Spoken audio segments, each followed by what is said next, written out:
چلیں آپ ہیں. بلدیاتی انتخابات کو لے کر کیا تحفظات ہیں؟ کیا یہ استعفے نہ دینے کی وجہ بلدیاتی انتخابات؟ نہیں جی، بلدیاتی انتخابات کو آپ یہ کہیں کہ کیا اختلافات یا فلاں، بلدیاتی انتخابات پہ یہ سارے متفق ہوئے کہ ہمیں بلدیاتی انتخاب لڑنا چاہیے، لیکن مسلم لیگ نون کے گلے کی ہڈی بن جائیں گے مولانا صاحب. پتہ آپ کو کیوں؟ یہ مانیں گے نہیں ان کے لوگ. میرے پاس یہ اطلاع اور یہ مجھے کنفرم کیا مسلم لیگ نون کے ایک اہم رہنما نے. انہوں نے کہا مولانا صاحب نے کہا جی ٹھیک ہے، اگر بلدیاتی الیکشن لڑنے ہیں تو یہ جو پی ڈی ایم ہے پھر اس کا ایک اتحاد ہوگا اور پی ڈی ایم جو ہے وہ اپنا حصہ لے گی.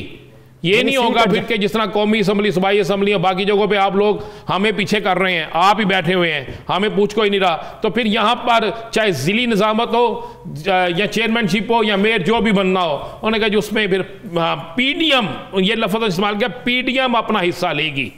اب مجھے بتائے مسلم لیگ نون پنجاب سے کہاں پی ڈی ایم کو حصہ دے گی؟ مسلم لیگ نون اور کہاں سے حصہ دے گی؟ وہ کہہ رہے ہیں کہ اچھا یہ بھی انہوں نے کہا ہے کہ یہ مت سوچئے گا کہ آپ ہمیں کہہ دیں جی آپ بلوچستان میں حصہ لے لیں، آپ ہمیں کہہ دیں جی آپ کے پی کے میں حصہ لے لیں، آپ ہمیں کہہ دیں جی سندھ میں حصہ لے لیں. کہ نہیں، مجموعی لفظ ادا کیا گیا کہ پورے پاکستان میں، خاص کر پنجاب میں جہاں پہ آپ ہیں. اب نون لیگ جو ہے وہ اس چیز سے بچنے کے لیے میں آپ کو بتا رہا ہوں 23 مارچ سے پہلے کوئی ایسا ہاتھ کر دے گی کہ پھر وہی ہوگا ٹوٹ گئی ترک کر کے.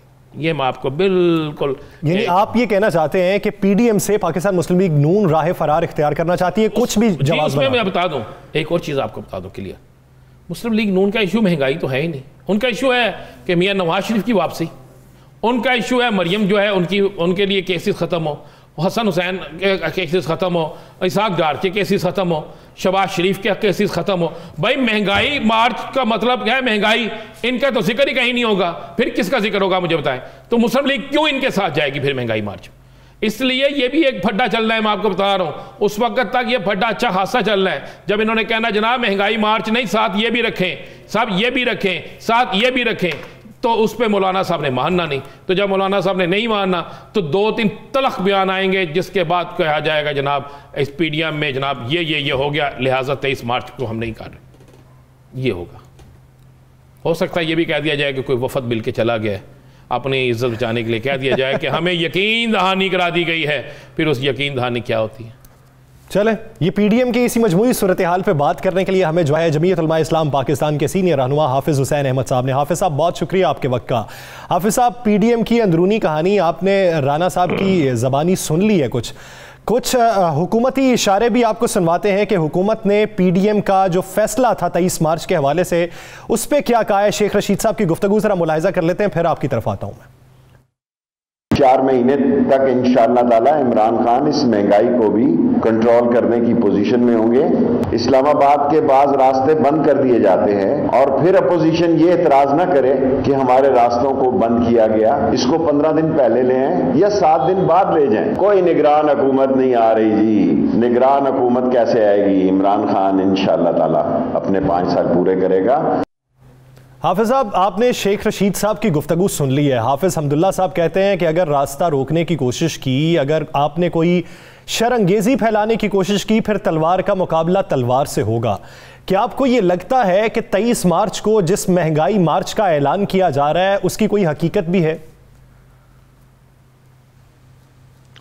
بسم اللہ الرحمن الرحیم. یاسر بھائی، ابھی رانا صاحب نے تو اجلاس کے بعد کی کہانی سنائی.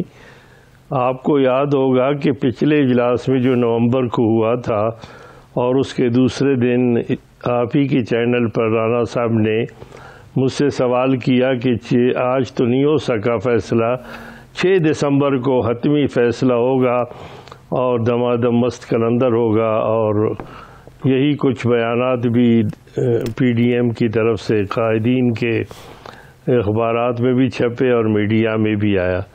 تو اس پہ میں نے عرض کیا تھا کہ نہ دمادم ہوگا نہ مست کلندر ہوگا، بلکہ جو اندر ہوگا وہ کچھ نہیں ہوگا. کیونکہ پچھلے اجلاس میں کافی غور و خوض کے بعد تقریباً 5-6 گھنٹے بہت ہی بحث و تمیز کے بعد، لڑائی جھگڑے کے بعد جو اہم تاریخی فیصلہ ہوا تھا وہ یہ تھا کہ 6 دسمبر کو حتمی سربراہی اجلاس ہوگا اور اس اجلاس میں حتمی فیصلے کریں گے، اور حکومت کو ایک دن کے لیے بھی، ایک لمحے کے لیے بھی برداشت نہیں کیا جائے گا، کیونکہ یہ جہاد ہے اور جہاد سے پیچھے ہٹنا تو کفر ہے۔ یہ بات کی گئی۔ میں نے کہا کہ اگلے اجلاس یعنی 6 دسمبر کے اجلاس میں بھی کچھ نہیں ہوگا، اور اب مجھے مار دیکھ سالے کی بات ہوگی، اور پھر یہی دھمکیاں ہوگی۔ اگر یہاں پر سربراہی اجلاس تھا تو آپ اندازہ لگائیں کہ شہباز شریف صاحب جو قائد حزب اختلاف ہے اور مسلم لیگ کے جو ہیں وہ صدر ہیں نون کے، اور پھر یہ ہے کہ ان کے ایما پر مولانا اور فضل الرحمان صاحب اور انہوں نے مل کر نواز شریف نے پیپلز پارٹی اور ANP سے جان چھڑا لی ہے، تو وہ کیوں اجلاس میں نہیں آتے؟ پچھلے اجلاس میں ویڈیو لنک کے ذریعے تو شریک تھے، جو آئے تھے ویڈیو لنک کے ذریعے شریک تھے، وہ کہہ رہے ہیں ویڈیو ہوتا ہے نا ان کے پاس۔ اب ایسا ہوگا کہ 23 مارچ کو ویڈیو لنک کے ذریعے جو ہے نا وہ مارچ ہوگا۔ اب ویڈیو لنک کے ذریعے سب کچھ ہونا ہے، اور پھر عجیب بات ہے، آپ نے یہ بات کی کہ مارچ کا ہے، انہوں نے ایک راستہ پھر بھی چھوڑا ہے۔ میں نے تمام اخبارات اور تمام چینل تقریباً دیکھے، مارچ تو رکھا ہے اس میں، لیکن سال کا ذکر نہیں ہے۔ ہو سکتا ہے یہ 23 میں ان کا خیال آ جائے، تو اس لیے میں سمجھتا ہوں کہ کوئی نہ کوئی راستہ جو ہے وہ بالکل چھوڑ دیتے ہیں، اور پھر اس وقت جو صورتحال ہے اس میں بالکل واضح طور پر یہ بات واضح ہے کہ بلدیاتی الیکشن میں وہ بھرپور انداز میں حصہ لیں گے، اور پھر اس وقت جو معاملات چل رہے ہیں ان کے اندرون خانہ وہ باقاعدہ طور پر اس وقت کافی آگے بڑھ چکے ہیں۔ میں اب ذرا اس سے آگے آتے ہیں، آپ کو کیا نظر آتا ہے؟ آپ بڑے قریب رہے ہیں، آپ کے ساتھی آج بھی آپ کو ایک لمحہ بلمحہ اطلاع دیتے ہیں، صبح بھی آپ سے بات ہوئی، مولانا صاحب اپنی خوشی سے اعلان کر رہے ہیں، یہ اعلان کسی کی مرضی سے ہو رہا ہے کہ مسلم لیگ نون ان سے گیم کھیل رہی ہے؟ مختصر بتا دیجیے ذرا۔ دیکھیے، گزارش یہ ہے کہ جس طرح ویڈیو لنک پہ خود نواز شریف صاحب تشریف لاتے ہیں، آپ بالکل یہی سمجھے کہ جو نواز شریف صاحب کی سوچ ہے وہ مولانا صاحب کے اسپیکر سے جو ہے وہ لوگوں تک پہنچائی جا رہی ہے۔ بالکل 100% یہی بات ہے، اور اس وقت جو مولانا صاحب جو کچھ کر رہے ہیں وہ اچھی طرح جانتے ہیں، بڑے زیرک ہیں، بڑے ماشاءاللہ ہوشیار ہیں، اور وہ بالکل اسی انداز میں جانتے ہیں کہ ان کے ساتھ ہاتھ ہو رہا ہے، لیکن اگر وہ اس وقت تک کھڑے ہیں اور کھڑے رہے ہیں وہ صرف نواز شریف صاحب کی عنایات، نواز شریف صاحب کے احکامات، نواز شریف صاحب کی چمک اور دیگر حوالوں سے ہے۔ اور میں تو داد دیتا ہوں مولانا فضل الرحمان صاحب کو، کیونکہ ہم نے 30-40 سال اکٹھے کام کیا ہے، یعنی 6-6 گھنٹے کے اجلاس میں کچھ بھی فیصلہ نہیں ہوتا، لیکن وہ بڑے حوصلے کے ساتھ میڈیا میں آ کر جو بریفنگ دیتے اور رائی کو پہاڑ بنا لیتے ہیں، وہ تو تمام تر میڈیا بھی جانتا ہے اور عوام بھی جانتے ہیں۔ تو میں سمجھتا ہوں کہ اب اگلے یعنی اس سال تو معاملہ رہ گیا، اب اگلے سال میں بھی آپ دیکھیں گے بالکل ہم یہی کہیں گے کہ 23 مارچ کو اس حوالے سے وہی ہوگا جو 14 اگست کو کے جلسے کا ہوا تھا۔ 23 مارچ کے جلسے کا بھی وہی ہوگا جو 14 اگست کے جلسے کا ہوا تھا، اور اس سے پہلے جو بیانات PDM کی جانب سے دیے گئے، عوام تک پہنچائے گئے، جس پر عمل درآمد نہیں ہو سکا، تو اس بار بھی نتائج آپ کو ویسے ہی لگتے ہیں۔ بہت شکریہ حافظ حسین احمد صاحب اس حوالے سے اپنا وقت دینے کے لیے۔ ناظرین، دیگر صورت حال پہ بات کریں گے ایک شارٹ بریک کے بعد، کہیں نہیں جائے گا، اسٹے ود اس۔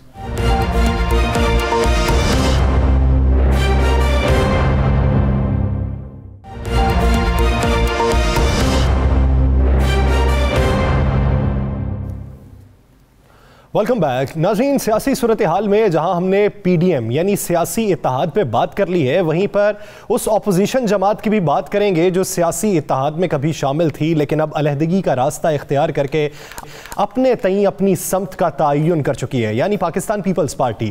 NA 133 کے نتائج تو آ گئے، جس پر خوشی کے شادیانے بھی پاکستان پیپلز پارٹی کے طرف سے بجائے گئے، حالانکہ وہ ہار گئے تھے، لیکن جو ووٹ بینک ان کا بڑا ہے اس کے بعد انہوں نے اپنی نئی سمت سمت کا تعین کیا کیا ہے، اس کے بعد ان کے نئے گول کیا ہیں جسے اچیو کرنے کی ضرورت ہے؟ بلاول ہاؤس لاہور جو ہے کیا یہ سیاست کا مرکز بن چکا ہے یا پھر آنے والے دنوں میں بنے گا؟ رانا صاحب کی طرف بڑھتے ہیں۔ رانا صاحب، پیپلز پارٹی کا نیا گول کیا ہے؟ گول وہ جسے وہ اچیو کرتے ہوئے بھی دکھائی دیتے ہیں۔ یاسر میں آپ کو یہ بتاتا ہوں، دیکھیں پر ہی کمال انہوں نے گیم کھیل لی ہے۔ لاہور میں الیکشن لڑا، انہوں نے کہا جی ہم لاہور کا وہ سینٹر پنجاب جسے آپ کہتے ہیں، انہوں نے کہا جی ہم نے یہاں پہ اپنا لوہا منوا لیا، 5000 کچھ ووٹوں سے ہم 32,000 تک چلے گئے۔ زرداری صاحب نے کل جشن منایا، زرداری صاحب نے کل ایک لفظ استعمال کیا کہ ہم گلی گلی ان سے لڑیں گے، محلے محلے ان سے لڑیں گے۔ یاسر یاد ہے نا یہ؟ جی۔ اب ان کا اگلا ٹارگٹ کیا ہے یاسر؟ اب ان کی اس وقت پوری بلاول ہاؤس کی ٹیم جو ہے وہ خانے وال میں موجود ہے، کسی کا اس طرف دھیان نہیں جا رہا، ہم آج آپ کو یہ چیز بریک کرتے ہیں۔ اب وہ ہے جنوبی پنجاب جس پہ بڑا ڈیپینڈ کرتے ہیں۔ انہوں نے یہ تو بتا دیا کہ اس طرف ہمارا ووٹ بینک اوپر آ گیا، اب یہ بتائیں گے کہ جنوبی پنجاب میں بھی ہمارا ووٹ بینک اوپر آ گیا۔ جنوبی پنجاب کا ایک حلقہ ہے 206، حلقہ 206 ہے پی پی، جہاں سے نشاط ڈاہا مرحوم فوت ہوئے، وہاں پہ الیکشن ہو رہے ہیں۔ اچھا ساری دنیا سمجھ رہی ہے کہ وہ الیکشن مسلم لیگ نون اور تحریک انصاف میں ہو رہا ہے۔ اس الیکشن میں جو ہے نوشین صاحبہ جو ہے نشاط ڈاہا صاحب کی جو بیوہ ہیں وہ لڑ رہی ہیں، اس کے بعد یہ لڑ رہی ہیں تحریک انصاف سے، مسلم لیگ نون سے وہاں پہ رانا سلیم الیکشن لڑ رہے ہیں، ٹی ایل پی سے وہاں پہ جو ہے وہ حاجی شکیل صاحب الیکشن لڑ رہے ہیں، اور پیپلز پارٹی سے سید واسق صاحب جو ہیں یہ الیکشن لڑ رہے ہیں۔ اب ذرا کس طریقے سے ان کا وہ بنتا ہے یاسر؟ اب زرداری صاحب نے ٹاسک دے دیا ہے ساری پیپلز پارٹی کو کہ بیٹھ جو وہاں جا کے، اس وقت وہاں بلاول ہاؤس کی ٹیم بیٹھی ہوئی ہے جو سارا اس کو دیکھ رہی ہے۔ سابقہ الیکشن میں مختصر آپ کو بتا، سابقہ الیکشن میں اس حلقے سے جو پیپلز پارٹی کا امیدوار تھا اس کو ووٹ پڑے تھے 5000، ٹھیک ہے، ہر جگہ 5000 جی بالکل میں بتاتا ہوں، ان کو جو پورے ووٹ تھے پیپلز پارٹی کے امیدوار کو پاکستان وہ پڑے تھے 5773،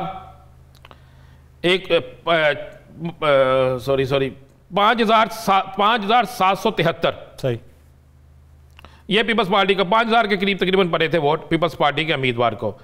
اب وہاں پر جو اس وقت صورتحال ہے، نہیں سوری 6000 پڑے تھے جی، 6000 صحیح، 6020 ووٹ پڑے تھے، 620 یہ ووٹ پڑے تھے۔ اب ان کا وہی امیدوار ہے، اب وہاں پر ان کا ٹارگٹ ہے 10 سے 12,000 ووٹ لینے کا، جیتنا نہیں انہوں نے کہا کہ ہم وہاں پہ 10 سے 12,000 ووٹ لیں گے، یہ باقاعدہ میں آپ کو بتا رہا ہوں۔ اس حلقے میں چلے جائیں، اتنے بینر لگے ہوئے پیپلز پارٹی کے امیدوار کے کہ لگتا ہے الیکشن ہی صرف اس کا ہے۔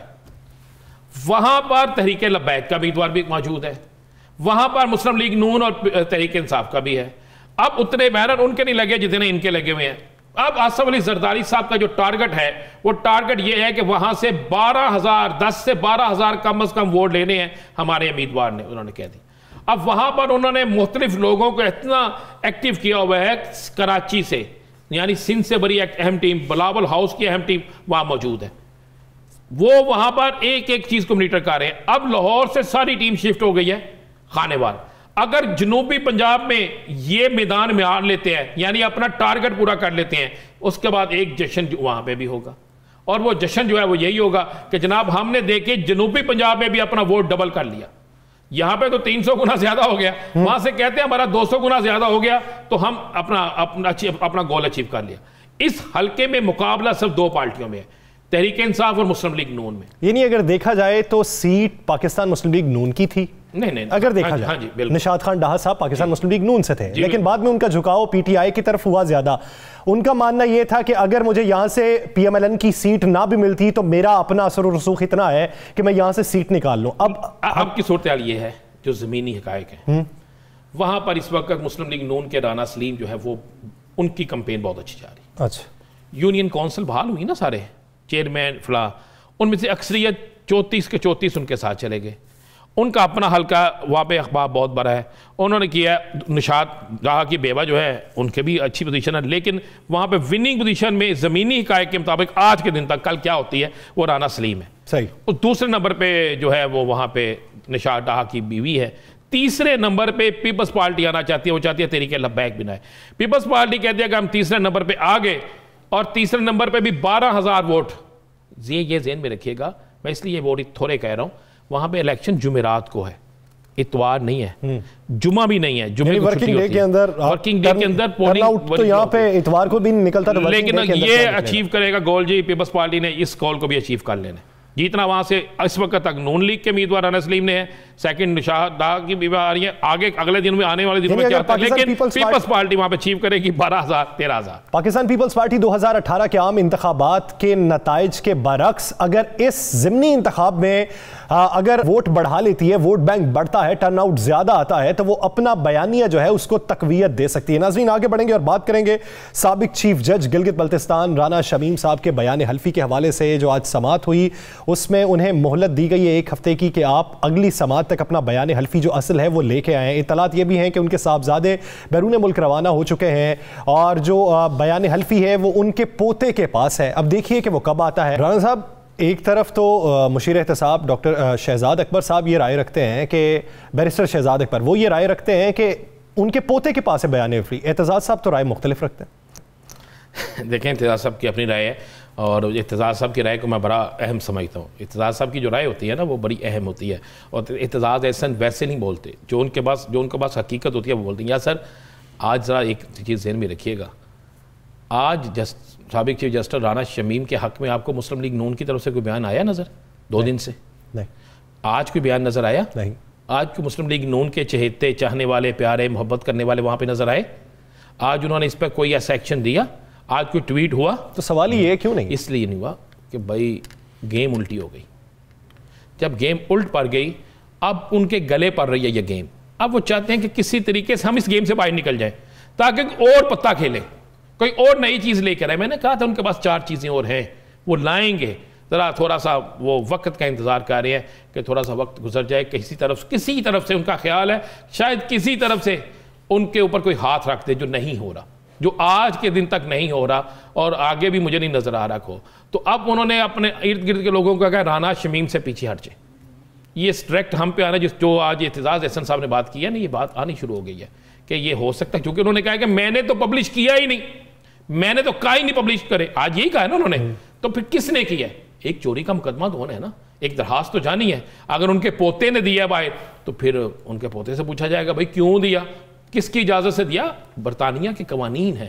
اگر اس کے پوتے نے نہیں دیا تو گھر کے کسی جگہ سے نکال لیا ہے. اگر نوٹری جو ہے اس نے نوٹری پبلک والا جو ہے اس نے اگر دیا ہے, اس نے کس حیثیت سے دیا, اور اگر واقعی جو بات انہوں نے کہہ دی ہے اعتزاز احسن نے وہ سچ ہے تو پھر بھی تو پھندا تو بنے گا نا. تو لہٰذا مسلم لیگ نون اب اس سے باہر نکلنا چاہتی ہے, اس لیے نون لیگ والوں نے اس پر اپنی زبان بندی کر لی ہے, خاموشی اختیار کر لی. اب کوئی نہیں کہہ رہا جناب وہاں پہ یہ فیصلہ ہو رہا ہے یہ کرنے, کوئی کہہ رہا نہیں. تو 4 5 6 21 پریس کانفرنسیں تھی, 21 پریس کانفرنسیں.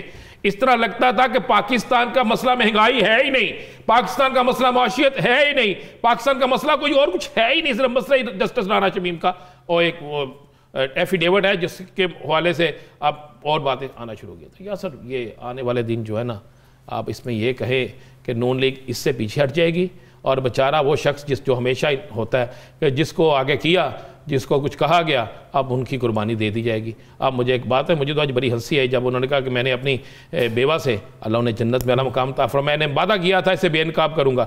بھائی ان کی وفات کے بعد وعدہ کیا تھا بے نقاب کروں گا, اسی وقت کر کے ضمیر تو جاگتا ہے. یہ کیسا ضمیر ہے کہ جو جاگا بھی اس وقت جس وقت بڑے حالات چینج ہو چکے تھے. تو بہت سی چیزیں نکلیں گی. اور میں یہ بھی جو آج ہوا نا, جسے مسترد کر دیا عدالت عالیہ نے کہ جی میرے پوتے کو دھمکیاں دی جا رہی ہیں. آج پوتا آ گیا ہے, اب پوتے کے بعد کوئی اور بھی آ جائے گا, چلے میں آپ کو نئی بات دے دیتا ہوں. اب کہا جائے گا اس کو بھی دھمکیاں ملی ہیں. اور میں ابھی یہ بھی بتا دوں, یہ بھی شاید ہو سکتا ہے 2 دن تک کہا جائے کہ میری گاڑی کا بھی پیچھا کیا گیا, اور وہ پیچھا کرنے جی کچھ اداروں پہ الزام لگانے کی کوشش کریں گے نا. تو یہ سارا ایک پلان ہے, مسلم لیگ نون اس سے بھاگ گئی ہے. دیکھتے ہیں کہ اس کے مزید پردے کون سے کھلتے ہیں, کون سی پرتیں اترتی ہیں, کیس کون سا رنگ اختیار کرتا ہے, اور پاکستان مسلم لیگ نون مستقبل قریب میں اس پہ سٹینڈز کیا اپناتی ہے. ناظرین دیگر ایشوز پہ بات کریں گے, بریک کے بعد کہیں نہیں جائے گا. Stay with us.